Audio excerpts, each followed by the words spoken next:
So the second question then is, how do I bring value to this business?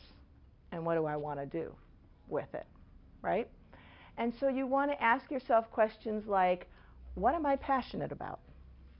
What makes me get up in the morning and go, oh yeah, right? How many of you have found yourself at times in your business going, I am doing relatively nothing that makes me happy? Right? You know, you're going, why did I get into this business? Because this isn't what I wanted to do. You know, so A, what are you passionate about? Second thing is, where do you make the biggest impact, right? And those things could be the same or they could be slightly different.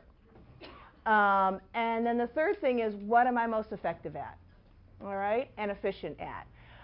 I had a client that I worked with about a year ago. He started an educational consulting firm 8 or 9 years ago. A couple years before he had hired me, he had someone else come in because he decided at that point that what he thought he needed was coaching, right? I'm not doing a great job managing and leading people. I need a coach, somebody to help me, right? So went through some coaching with this person, figured out that, yeah, maybe there were some things that he needed to do in terms of the role he played in the business.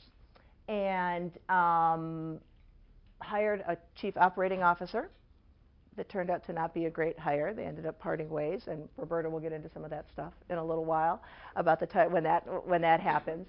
And so it then took him 2 years to make the decision to take that step again and say, I need to look at what I'm doing in this business. And then intervening 2 years, they had their first year of revenue loss in their 8 years of growth. They lost key staff. And at the same time, we're setting extremely aggressive growth goals for the next 3 to 5 years. And so when I began working with Ledyard, we took a step back and said, you do need to figure out what it is that you want to do in this business. Because to have a founder who's going, I don't want to go to work every day, is not a good place for the business to be. And so what we came to the decision of was that really his passion was not leading his people every day in terms of the people management side of it and really growing the organization side of it. What he loved doing was the business development side of it and the strategic client management and the strategic product development for the firm. That's what he was good at, and that's what he found a lot of passion around.